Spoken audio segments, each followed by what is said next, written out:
সেনাবাহিনী প্রাথমিকভাবে ঔপনিবেশিক শাসনের যে কোনো বিরোধিতা মোকাবেলা করত পুলিশ বাহিনী, তবে পরিস্থিতি ঘোরতর হয়ে উঠলে প্রয়োজন পড়ত সেনাবাহিনীর।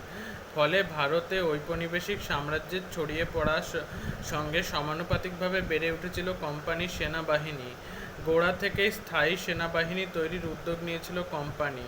সেক্ষেত্রে মুঘল সেনা নিয়োগের পরম্পরা অনুসরণ করেছিল ব্রিটিশরা। উত্তর ভারতে কৃষকের সেনাবাহিনীতে নিয়োগ করা হতো, এমনকি সাধারণ মানুষের থেকে আলাদা করে রাখা হতো। সেই প্রথা মেনেই কোম্পানি নিজে ভারতীয় সেনা বা সিপাহী বাহিনী তৈরি করেছিল। সেনাবাহিনীতে সিপাহী নিয়োগের মাধ্যমে কোম্পানির রাজনৈতিক কর্তৃত্ব ছড়িয়ে পড়েছিল। ফলে সামরিক খাতে ঔপনিবেশিক শাসক সবথেকে বেশি খরচ করত। কোম্পানি হয়ে এলাকা দখল করার পাশাপাশি বিভিন্ন বিদ্রোহের মোকাবেলা করাও সিপাহীদের কাজ ছিল।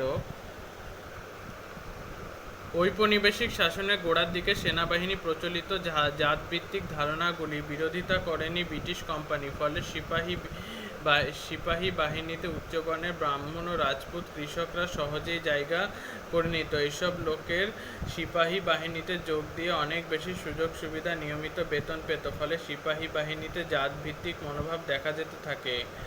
1820-এর দশক থেকে সিপাহী বাহিনীতে কাঠামোর বেশ কিছু বদল দেখা দিতে থাকে।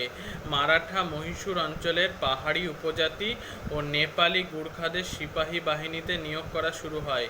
ফলে উচ্চবর্ণের ব্রাহ্মণ ও রাজপুত কৃষকদের সুযোগ সুবিধা কমতে থাকে। তার জন্য সিপাহী বাহিনীর মধ্যে অসন্তোষ তৈরি হতে থাকে।